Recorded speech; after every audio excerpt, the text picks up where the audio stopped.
Marami kasi gusto lang bumili ng drone. Pero sa video na to, i-explain ko rin ano yung mga responsibilities as a drone owner. So, for the reason number one is, etong drone is ngayon marami na. So, uncontrolled na yung market nito ngayon. Napakarami na nakabili nito. In fact, yun nga, out of control na siya na marami nang bumibili ng mga maliliit na drone. So yun, marami na rin akong nakita na nagka-crash. Kasi for you to operate a drone, you need a training. Kasi yung pag-controls nito, pag-yaw, tilt, and roll sa controller, hindi siya basta-basta. Kailangan nyo nang mag-practice. Hindi siya, although yung drone is once mabili nyo, pwede siyang lumipad, pero hindi lahat kayang kontrolin yung drone. Kasi nga, may responsibility yan. Kasi aircraft nga to eh. So, meron siyang responsibilidad as a drone pilot.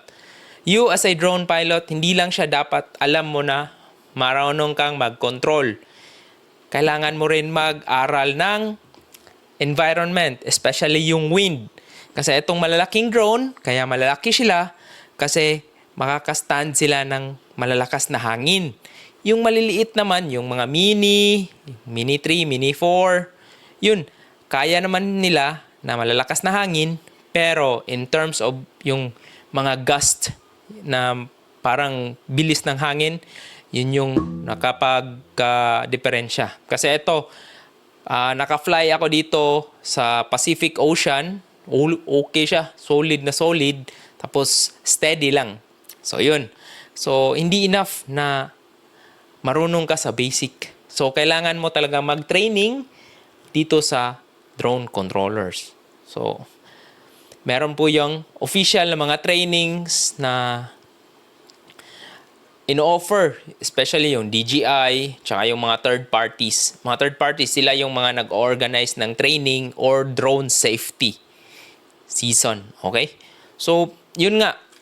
Aside dyan, meron rin tong battery, guys. Yung battery ng drone is hindi siya basta-basta. Kasi limited lang yung flight time ng iba't ibang drone. Kung nasa papel is 30 minutes, in reality, mas mababa po yun because of the wind. Kaya yun yung i-consider nyo rin. Tapos, yun, itong mga drone is GPS. Meron din siyang GPS. Maraming instrument. Actually, napaka-high-tech ng drone na to. Maraming instrument na gumagana. May gyro, may compass. Yun, napakarami. So much na andito yung technology. So, yun, kailangan nyo rin yung malaman yung basic na functionality doon. Kasi, as a pilot nga, hindi siya basta-basta magkakapalipad ng drone.